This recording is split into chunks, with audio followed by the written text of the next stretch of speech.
हाय, मी Arsela. Welcome to my mini vlog. असं वाटतंय घर साफ करत करत मीच साफ होते की काय एक दिवशी. आता बघा ना, सण आलाय म्हणून म्हणलं थोडीशी साफसफाई करावी. आणि इतकी धूळ येते घरात, पूर्ण दिवस घर बंद असतं तरी पण कुठून धूळ येते काय माहिती. असो, त्याच्यानंतर छान अशा जाळ्या वगैरे काढून घेतल्या आणि कपाट पण ना खूप खराब झालं होतं वरून. मग ते छान झाडून पुसून घेतलं. आणि ही ट्रॉली तर बिना कामाचीच आहे, कारण ह्याच्यावर काही सामान ठेवलं जातं आणि खूप धूळ येते ह्याच्यावर पण. मग ती छान अशी पुसून वगैरे घेतली, सामान वगैरे नीट पुसून वगैरे लावून घेतलं त्याच्यावर. आणि मग पूर्ण घरात झाडू मारायला घेतली. झाडू वगैरे मारून झाल्यावर फरशी पुसली, दुपारी एक झोप काढली. त्याच्यानंतर मग रात्री उत्तप्पा बनवायला घेतला. हा पदार्थ ना मी सहसा बनवत नाही, कारण ना मला एका खूप जवळच्या व्यक्तीची आठवण येते.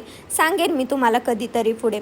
तर ना रव्यात थोडंसं ताक टाकलं, त्याच्यानंतर थोडंसं दही पण होतं ते टाकलं आणि थोडंसं मीठ टाकलं. त्याच्यानंतर कांदा, टोमॅटो, मिरची थोडीशी वाटून टाकली आणि कोथिंबीर टाकली. ते मिक्स करून घेतलं. मग उत्तप्पे बनवायला घेतले आणि त्याच्यानंतर ना थोडेसे कमी गॅसवर भाजायचे, म्हणजे क्रिस्पी लागतात. मग जेवण वगैरे केलं रात्री आणि हिला ना थोडंसं दही दिलं, कारण चांगलं असतं ह्यांच्यासाठी. ते नॉनव्हेज खातात ना त्याच्यामुळे. तर आजच्यासाठी एवढंच होतं. बाय.